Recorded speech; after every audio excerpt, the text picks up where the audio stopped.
Hi, Elena is here, and today I'm excited to speak with Mark Harvey Levine, a playwright whose work is recognized across the globe. Mark Harvey Levine is one of the most produced writers of short plays in the world. He has had over 2,000 productions of his plays from New York to Jakarta to Sydney. His plays have been produced in Australia, Brazil, Canada, the Czech Republic, Egypt, England, Germany, Ireland, Mexico, Morocco, the Netherlands, the Philippines, Romania, South Africa, South Korea, Spain, and Switzerland. His plays won over 45 awards and been produced in more than 10 languages. His work has been published in over 2 dozen anthologies by Applause, Smith and Krause, Vintage, and Routledge. Full evenings of his 10-minute plays, such as A Cab Fare for the Common Man, Didn't See That Coming, and a very special holiday special, have been shown around the world, including at the Edinburgh Fringe and in a multi-year tour of Brazil. Recently, he became a winner of Audience Choice Award for his play O Tenenbaum in 5-Minute Play Festival in San Diego. Welcome, Mark. Thank you. This is the most mouthful introduction I ever had. I'm so But sorry. I have to say all those words because it's just like this is who you are. Because if I miss something, people will not know who what they're missing. So thank you so much for joining me this afternoon. How are you today? I'm doing well, doing well. It's great to be here. I know you got a cold, and I appreciate that you worked through this and still joining me today. Really Yeah, so appreciate it. excuse any coughing, but No problem. No problem. And let's jump into very exciting news. So the collection of the best 10-minute plays, one of the most recent works you have, which is called Didn't See That Coming, uh, was just produced last month in August, right? uh-huh. And I was taken by pleasant surprise when I found there in the collection one of my favorite plays where I played the role called LA 8 AM. This is the one of my favorite because I was cast in 2019 and to play a role of Paige in this play, and it was staged in New York.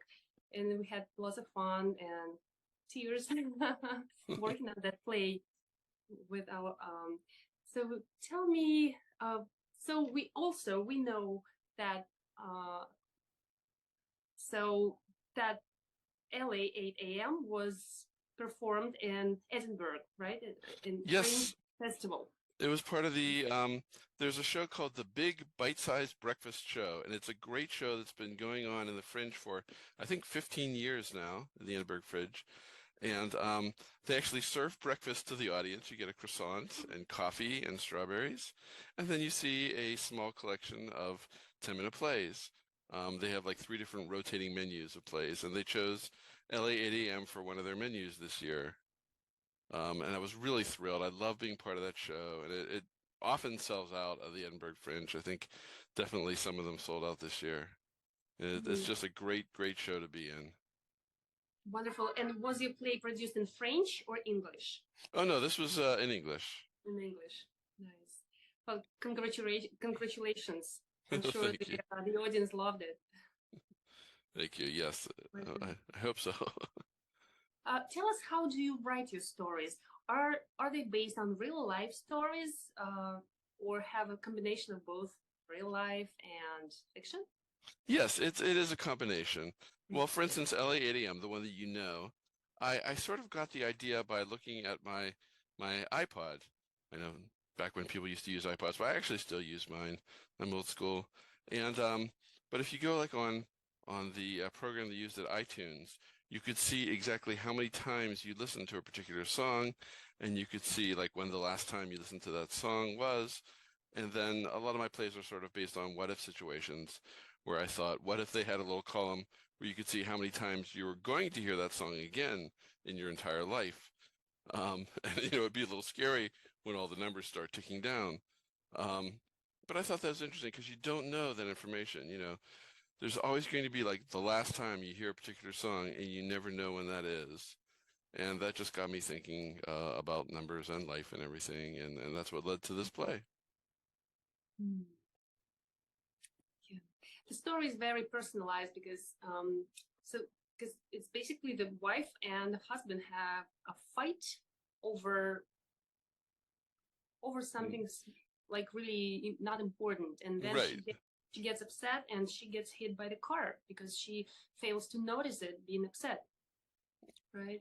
Exactly. It's really about like there's also, I was sort of thinking about in 9/11, but the day before 9/11 on 9/10, I was actually helping run a party at I think it was the Screen Actors Guild. I had a friend who worked there. And so Mm. we were having this grand old time. We were having a wonderful time. We were helping check in all these famous people and, handing them badges and things. So we weren't attending the party, but we were working it. And, it's like you never know that like the next day the whole world's going to change. And Yeah, that's what always happens when something horrible happens. The day before you were running around in sort of blissful ignorance. yeah. Sadly, this is true. This is how it works. Right. And that's why short plays, they like they're just based on those short life stories, or maybe some include some authors' imagination, but they talk to us because uh, it can happen to anyone, right? And Exactly. speaking about short plays, you've been writing them for the past 20 years, only short plays. And now you moved from writing only short plays to writing also full length plays.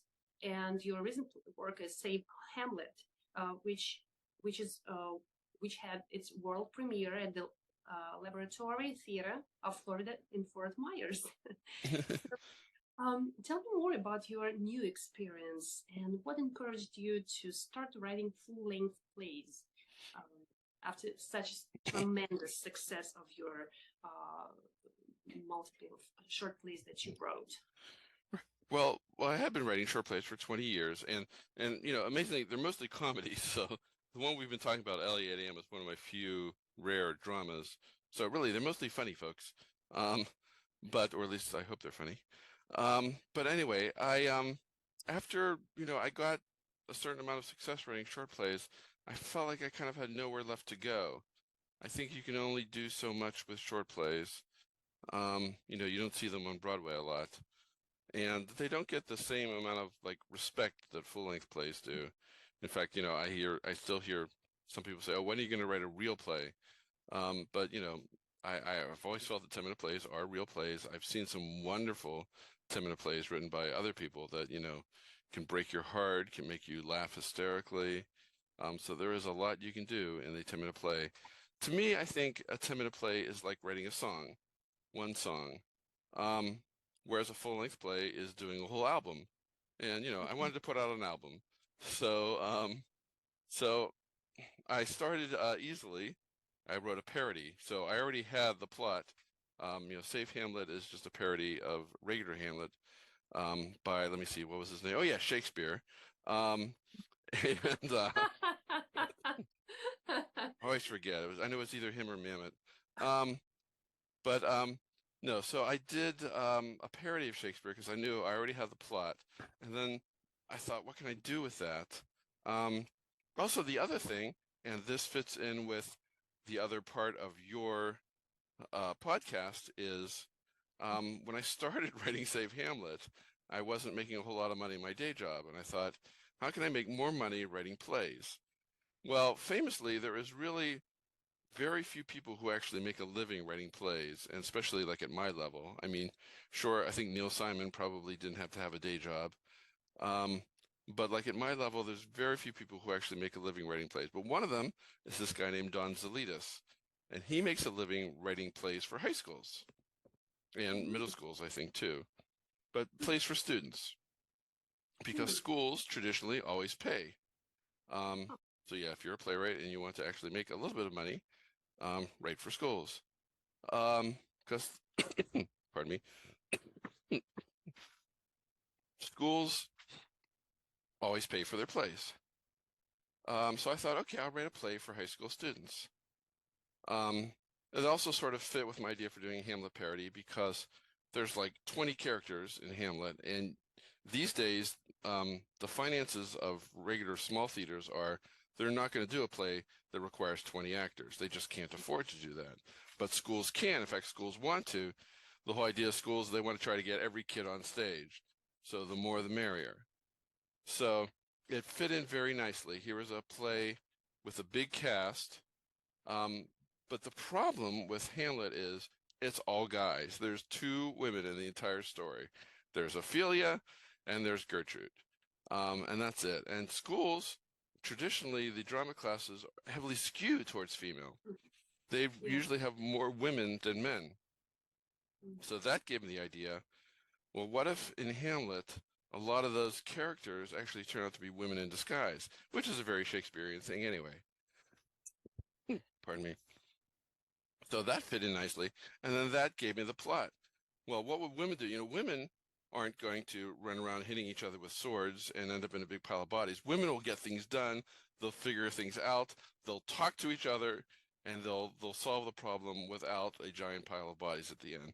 So that gave me the idea for the plot, and that's what makes it a fun comedy. So instead of everyone dying and everyone killing each other in Hamlet, there's women running around figuring stuff out and making sure that nobody dies. That's awesome. And I think you sent me the whole play, so I'll read it. So I did. it's like 87 pages, I think. So I didn't get to it yet, but Yeah. I'd love to read it. I'm very excited now about it. So great. And so few of your plays were adapted for the television, including the Brazilian television, right? And also a Spanish language film, The Kiss, El Beso, if I say it right. Yes, I think so. This is based on adaptation of your play, The Kiss, Hmm. premiered in Cannes Festival and was selected in Tribeca Film Festival, along with many other film festivals. It was also licensed and shown on HBO and also on Japanese television in 2015. So, how filmmakers can discuss adaptation of your work with you? How can they, Well, I, you know, I originally had some film rights?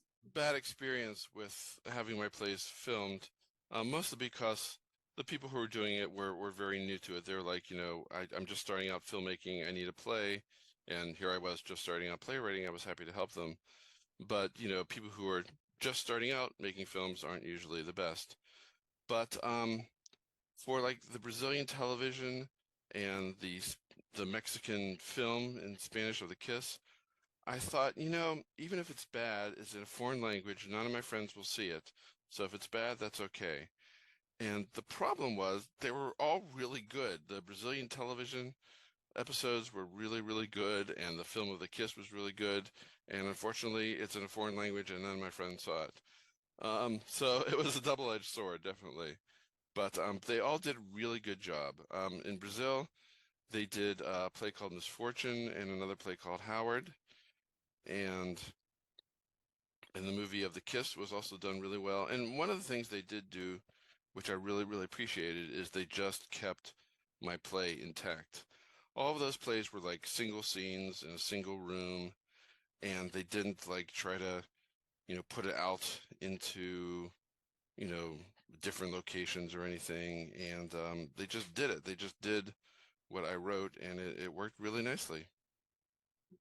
So basically, I know it's an option contract or something like this between the playwright and the filmmaker who wants to do an adaptation of the play, right? So do you enter into such form of a contract? So if someone wants to purchase film rights for you, how does that work? Can they Well, just contact you and say, hey, I want to make an adaptation and film version of your play, or it's a different type of um, collaboration?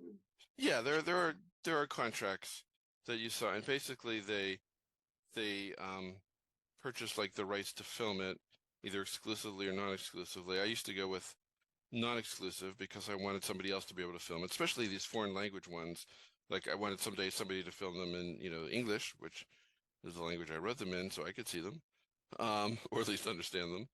Uh, Mhm. and we're all poor. These were all, very sort of beginning people still. So they didn't have a lot of money. They paid me something, and then, the agreement was like, if we make any money, you'll get a percentage of that. Of course, nobody makes any money with short films, so I didn't like, hope for anything from that. But it was interesting. I really didn't expect it to go to Cannes or Tribeca, so that was neat. And I didn't expect it to be picked up by HBO, so that was kind of cool. Um, so interesting things happen. Like sometimes when you don't make money, it leads to things where you do make money. Like for instance, the Brazilian television came about because I was in a tiny little festival in New York, and my play got in. It didn't pay anything, but hey, it was a little festival in New York. But because I was in that little festival, Smith and Krause was looking for plays for one of their first 10-minute play anthologies, and they were just calling little theaters around New York saying, hey, send us some of your 10-minute plays that you really liked. They sent in mine, and it got published in the Smith and Krause anthology. And I thought, wow, this is great. I've been published in the Smith and Krause anthology. The offers are going to come flying in. I'm going to make $1 million. That didn't happen. But like the first offer I got was some high school in Ohio. So that was nice. The second offer I got was this theater company in Brazil who contacted me and said they wanted to do that play that appeared in that anthology. And because I'm not a complete fool, I said, hey, if you like that play, I have a bunch more. Would you like to do a full collection? So I sent them my collection of what was, I think, then called Cab Fare for the Common Man, but they wanted to change it to something that was actually in Portuguese so people could understand it. So they called it aperitivos, which is like appetizers, so a bunch of little things, which made sense. Anyway, so they actually did pay. So I made a little bit of money from that production in Brazil. And then one of those people wanted to or got involved with this production company making those little one-off television shows in Brazil, and that's how two of my plays ended up on Brazilian television. But they ended up there because I was in this little tiny festival in New York City that didn't pay anything. So you could say it didn't pay anything, or you could say it paid a lot because it led to all these other fun things. So I have some playwright friends who say they will not submit their 10-minute plays to things unless they get paid. But I think that is a mistake because I think even productions that don't pay can lead to really, really fun things. Yes, exactly. Just show up, show your work, share your work, and then you never know what can come after that. Yes. So it's Exactly. on this and sharing your creativity with the world. So good. And I know that in upcoming months, this fall and winter, you have a few upcoming productions of number of your plays, including the collection. Didn't see that coming. Uh, could you tell us more? So I know they will be produced. Your plays will be produced in Greece, South Korea, England, Canada, Australia, and US, to name a few countries. So could you tell us how we can book the tickets? How can we follow up on dates and those events for those of us who are, who will happen to be in those cities where productions will happen? Right. Well, they're all different theaters. So like, sort of if you're there, you have to buy the tickets, through that theater. Um, like the various festivals I'm in are all over the place. Two of the really cool festivals that I'm going to be in coming up are the Saronikos International Festival of Creative Arts. So that's the one in Greece, and this will be my very first production in Greece, which is really cool. That's the birthplace of theater, so it's nice to finally be there. And then I have a play which I cannot reveal the title of, um, in a festival called Asphalt Jungle Shorts. And that festival is really cool because it is a site-specific festival. The theater happens on the street. They gather the audience like in a restaurant, and then there's sort of a leader who leads them through the cities of Kitchener, and I think maybe one of the other cities in Canada. It's in Ontario, Kitchener, Ontario, Canada. And they walk through the city, and the plays, they just sort of encounter the plays happening on the street. And it's a lovely festival because, they never really know, are they watching things that are just happening, or is this another play? The person who runs this theater is Patty Gillard Bentley, a very, very nice person, the artistic director. And she says that the audience has occasionally stopped to watch two people get arrested, thinking that that's one of the plays, and really it's just two people getting arrested. Um, but a lot of times, because it was just reality, you What? never know. Oh, because it's happening on the street, so Right. it's Something like happening on the street. Yeah. people get, you have maybe some people just like get too excited and they misbehave, or they get arrested for different reasons. So Well, it's just, they're walking around the street, so whatever's happening on the street, they see. And then the other thing that happens is sometimes people mistake what's happening in the plays for actual reality. Um, in one of my plays, I have one play that they did, it's called Tag. They did it a few years ago.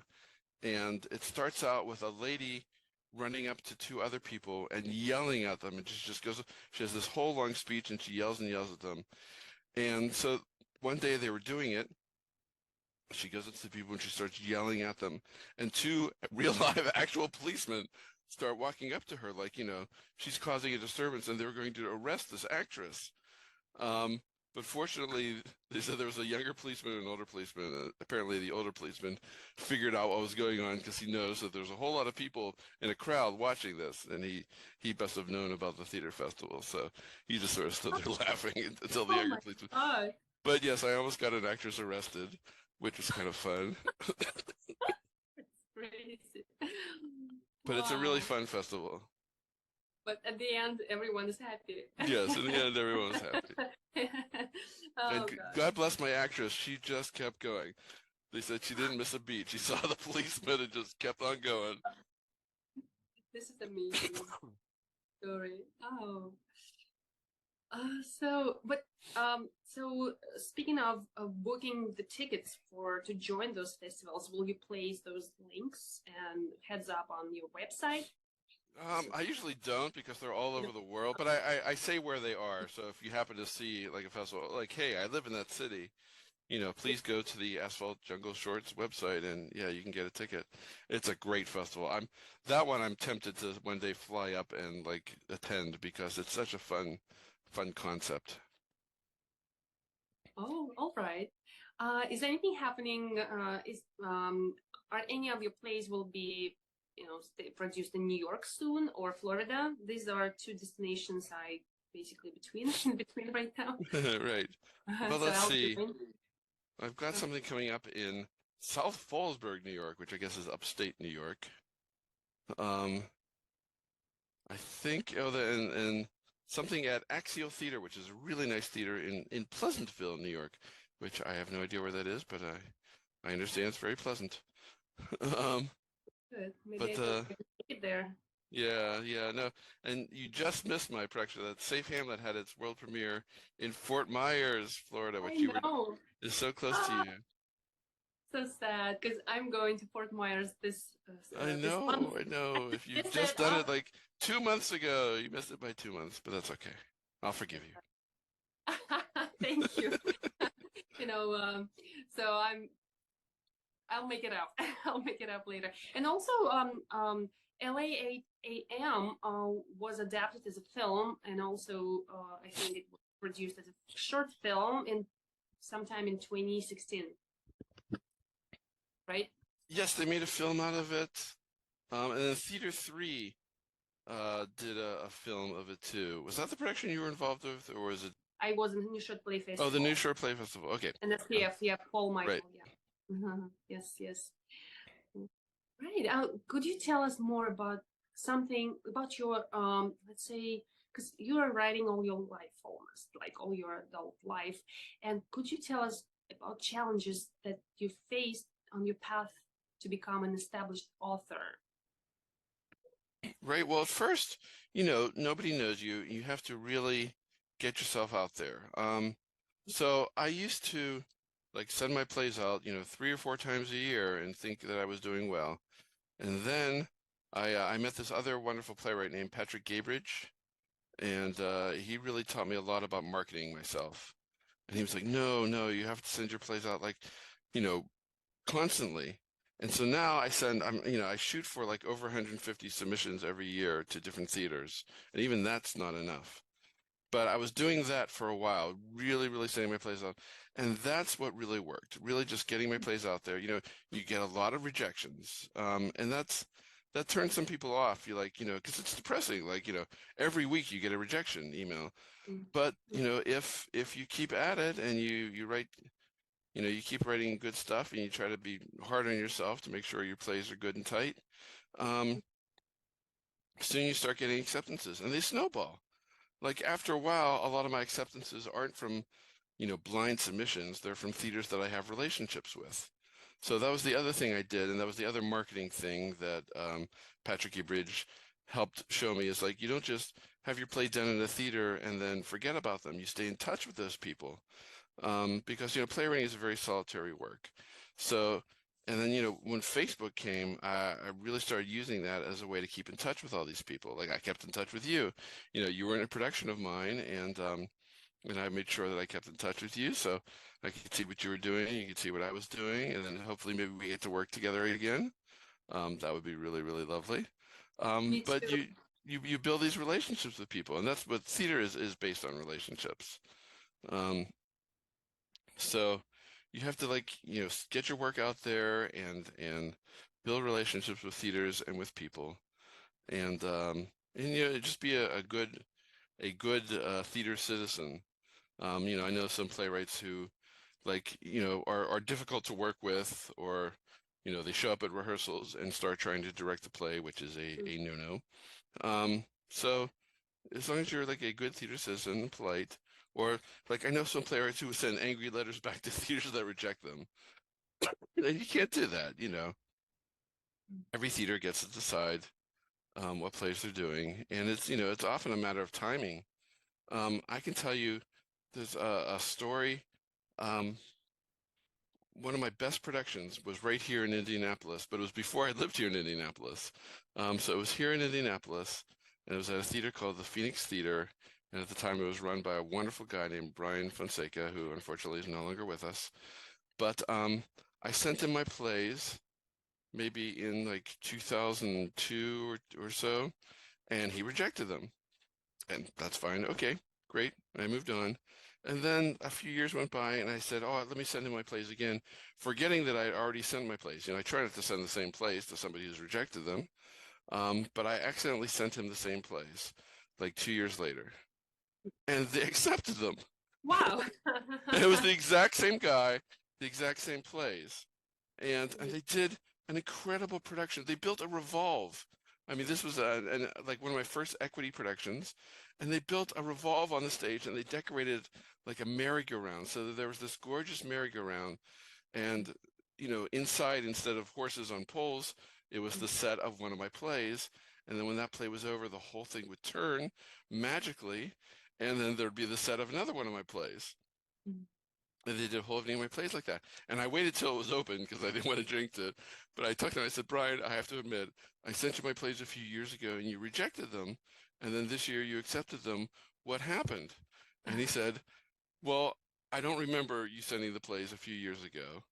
But Wow. here's my guess is we're a theater that does edgy plays. Um, and that's true. They always do like really, really edgy work. My plays, I think they're very nice, but I will be the first to admit they are not edgy. So he said, 2 years ago you sent us your plays. They're not edgy, so we didn't do them. He said, by the time we got to this year, we were really sick of doing edgy plays. And we said, let's have a summer of doing fun plays. And your plays happened to arrive on my desk, as we made that decision. Let's do a summer of just fun stuff. So That's it why. was just being at the right time. And that's really two lessons for playwrights that I always wanted to impress upon them. First of all, when they reject your plays, they don't remember it. He didn't sit there and say, "Oh God, that Mark Harvey Levine, I'm never going to produce his work again." They just say, "Okay, this is not right for us at this time," and they move on. So he didn't even remember my work. And then Mm. when they accepted them, It was because they were the right plays at the right time. Not because they were bad 2 years ago and they're good now, because it was the exact same plays, Mhm. but it was just the right play for this theater at this time. This So, teaches me lesson, right? yeah, yeah, Like, like just keep, don't give up. right, Keep doing. exactly. Don't take no for granted. Just Right, move forward. and don't Believe in yourself. yeah, don't take the no personally. Like I know some playwrights who's like after their fifth rejection, they just get despondent and give up. I'm like, who cares? It's, move on to the next theater. Like I send out so many submissions now that even if I get a rejection, I know there's still like 10 theaters out there that may accept me still. So just I don't take it personally. I don't think it means my plays are terrible. It's just not the right play for that theater at that time. And maybe it's never the right play for that theater. It'll be the right play for some other theater. How do you make your selections of the theaters that you make submissions to? Well, I try to really one of the problems with um like this guy named Patrick Bridge, he started this group called the Binge, is short for the Marketing Binge, and it's grown to like I don't know 6,000 members or something. And what happened is every time a theater puts out a call for submissions, they now get inundated with also lots and lots of plays that are completely wrong. Like a friend of mine just posted, it's like, we are a theater company that does plays by women over 40. I can't tell you how many times I get plays by people who are not women over 40. They're men and they're in their 20s. So the first thing I do is I look at the theater, I find out the requirements, I make sure I'm at least appropriate for that theater. Like if I go to theater and I look at and they're doing is musicals, I don't write musicals, so I'm not going to submit to that theater. They want musicals. Sure. But if I see that they do plays that are sort of like mine and that they're open to submissions, then I'll send them my plays. Also, if somebody puts out a call for plays, I read that call for plays very carefully, make sure that my play is appropriate. Like, I can't tell you how many people are looking for full length, but with 6 actors or less. My play Safe Hamlet has 18 actors. You can't do it with, like, I think you can get down to 14 maybe. But 14 is the smallest amount of actors you can do it with, because it's Hamlet. You can't do Hamlet with 6 people. Well, I mean, you could, but it would be kind of silly. Um, so I don't submit to that theater. If they're looking for full lengths that have 6 actors or less, I'm not going to send them my full length with 14 characters. Um, so I just make sure that my play is appropriate because otherwise you're just annoying the theater and then they might remember you. So I make Mhm. sure that, it's a theater that it's appropriate. But there was a theater called I think it was something like Babes with Blades, and they're looking for plays that involve women doing sword fights. Well, my play has women doing sword fights. It's Hamlet, but it's Hamlet with a lot of women, and they get into a sort of a sword fight at the end. Although they're not using swords, they're using pool noodles. But I figure that's close enough. So I sent them my play. And and they selected it. Well, no, I don't think they have. Um, but at least they were the appropriate theater Yeah. for this submission. Right. I think I haven't heard from them, so they could select it, they could reject it. Um, a lot of theaters actually will not respond to you. If they reject your play, they just won't write you back. So a lot of times you just don't hear anything.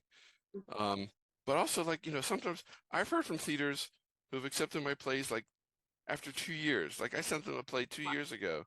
Right. And then because sometimes they'll hold on to a play. They're like, we like this. It's not right now. It's not right for us right now, but we like it. Let's just hang on to it. And then like 2 years later, you get a lovely email. So, I also learned never to give up. Mm-hmm. Yep. And so have you happened to produce your own work? That's interesting. You sent me that question, and I really have not. Like when it's produced here in Indianapolis, where I live right now, I'll help out. I'll do whatever I can, but I don't want to be the producer of my own work because I figure it's sort of the test for me. Like, is it good? If I can get if I can get a theater to actually spend money to produce my plays, Mhm. then I know it's good. If I'm producing it myself, I have no idea whether it's good. It's just me sort of doing, I feel like it's almost a vanity production. I see. Um, so I really like to see if I can try to get somebody else to produce it. Mm. Also because I don't think I'm a particularly good producer. It's a skill. There are a lot of people who are really good at producing plays. I am not one of them. I'm also not a good director, so I've never directed my work. There are people who are great directors. I would rather find one of those. And also, so when you, well, everyone has a job in the theater, right? So when the person becomes like really, it's the writer and the director and the producer, it's becoming overwhelming. It So is, it it, is. And it's a teamwork. So if everyone's supposed to do their job, then not split. Um, because when you become multitask, so something will suffer in the work because you just can't do everything, right? I So you really need do think to so. Yeah, concentrate on one thing and do it very well, and collaborate with other people who do their job well. exactly. I Mhm. wholeheartedly agree. And people will disagree with me. I know some playwrights who love to produce their own work. But I agree with you. I think, each of those things is a skill, and find somebody who does that really well, and collaborate with them. Because I've had a lot of times my plays have really been improved by working with a good director, for instance. Like a few times I've had directors doing the very first production of one of my plays who like will suggest changes. Now, they will not change it themselves. They'll just suggest changes to me, and I will make the change. Which is how it's supposed to work. Like, and then sometimes I'll say, I can talk to the director and suggest things too. We talk to each other and collaborate, but I don't talk to the actors and try to direct them, and he doesn't try to rewrite my play without me. So we all stick to our jobs. Mhm. Um, but yeah, if you have people who are really good at their jobs, they absolutely improve it far more than if I was just doing it all myself. Because they'll come up with ideas that I never would have. Exactly. Yes, that's why. Also, I like a teamwork. I believe in not doing everything on my own. Even for this channel, I have a wonderful social media person who just will come up with. I give him the material, like for example, the interview, and he makes it so delicious. Put perks and images and music and mix up the parts of the interview together, so funny, so cool, then it works better than if I did it. So everyone has their own job. I love it. And are you working on anything right now, like let's say we finish this interview and you go on writing on something? Is there's anything you working recently Well, on? I'm trying to come up with a good idea for my next full-length play. It's really hard. It took me a long time to write Save Hamlet. I really have been working on and off for 10 years, so I am not the fastest writer in the world. But I'd like to come up with an idea for my next full length. But before then, I actually was contacted by a high school. Apparently, there's this thing that high schools do, which is sort of competitive 1X, um, which is kind of weird, but I kind of like it because it turns into a sports, and everybody loves sports in high school. So they have these competitive 1X things that states go to and teams go to, and I think it's very big in Texas. So they wanted to do Save Hamlet in their 1-act competition, but the plays have to be 40 minutes or less. So they're asking me to cut down Save Hamlet to 40 minutes, which is interesting because, Save Hamlet, when you do it the way I wrote it, it's an hour and a half. Several high schools have already asked me for a 1-hour version, so I already cut it down to a 1-hour version, and now they're asking me to cut it down to a 40-minute version. And I'm thinking, this is why I write 10-minute plays. People keep I try to write a full length and they want to cut down anyway. But I'm working on trying to come up with a 40-minute version of Save Hamlet so they can use it in this competition. Oh, all right. At least that's I'm a little very, easier, cutting a play than trying to come up with something brand new. all right. Good luck with this. I'm very excited to hear later how it goes. So, and what advice would you give to playwrights who just started their work, started writing? My advice to young playwrights would be, I would say, get involved in your local theater companies.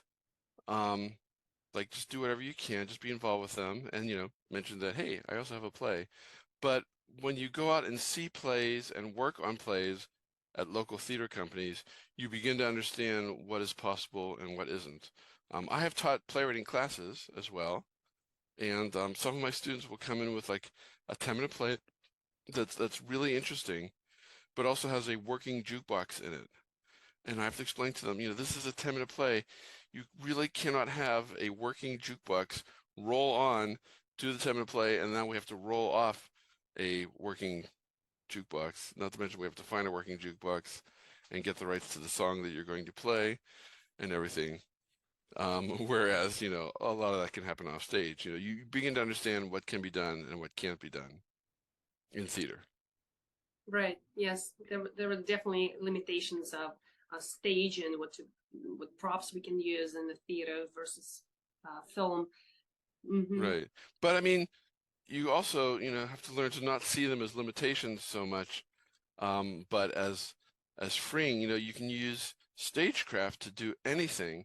I have a good friend who's a playwright named Alex Draymond, and he wrote a play that takes place in outer space in zero gravity. And the way he makes everything float is he has, there's one actor who's the astronaut, and then there's a whole bunch of people in black who come on, and like when the person, sets an object down, like a magazine, somebody else will just pick it up and float it across the stage. And it's a great effect. You don't need any money. You just need a bunch of people in black, and it's hysterically funny. And it's wonderful. It's brilliant. I wish I'd thought of it. I hate him. But so if you can have a play in zero gravity, you can do anything.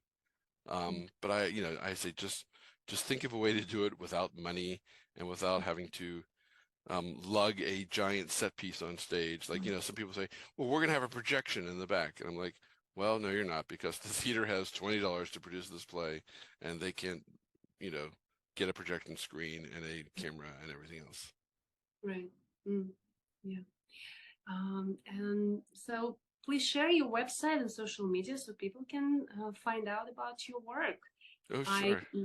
I know you have like the page on New Play Exchange website, and you have your own website. Right. My own website is terrible. It's under construction, but it's there. I'll try to update it as best I can, but I'm working on it. And yeah, and I have a page on New Play Exchange, and of course I'm on Facebook. A lot of things I post on Facebook, and I'm always happy to have people contact me there. So I'm there as Mark Harvey Levine. I think I'm the only Mark Harvey Levine on Facebook, which is good because there's like a million Mark Levines, and this is why I use my middle name, by the way. Because there was a million people named Mark Levine, and I would be lost in the shuffle, including like two other playwrights. I think there were two other playwrights named Mark Levine. I think one of them has died since. I had nothing to do with it. But I'm telling you, as soon as I find the other one. But anyway, so I use my middle name just to distinguish myself. So if you look up Mark Harvey Levine, I think I'm the only one. Got it. Yes. Great. So thank you so much, Mark, for sharing the hour with me. I'm very happy to see you again. And I really hope that eventually we will work on something together. Absolutely, absolutely. You'll write, and hopefully it will be produced in Fort Myers or yes, York, where I can get faster. All right, and feel better. Thank you. Your cold will leave. Will I appreciate it. Yes, thanks. And enjoy this Labor Day holiday. Yes, a 3-day weekend. Woohoo! Do something fun. Hopefully, you're doing something fun. Yes, absolutely. We will. Thank you. By the way, that buzzer you just heard was my reminder because before we were going to be doing this at 3 o'clock, so I set a little reminder for myself to make sure I would be here for you. So that was your fault.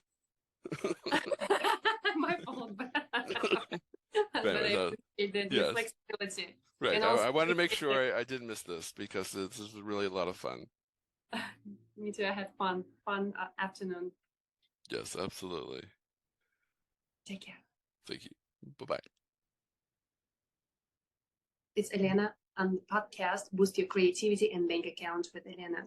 Please like and subscribe our YouTube channel, EDC World Inc., so I can invite more people to share their successful stories and creativity. Have a nice day.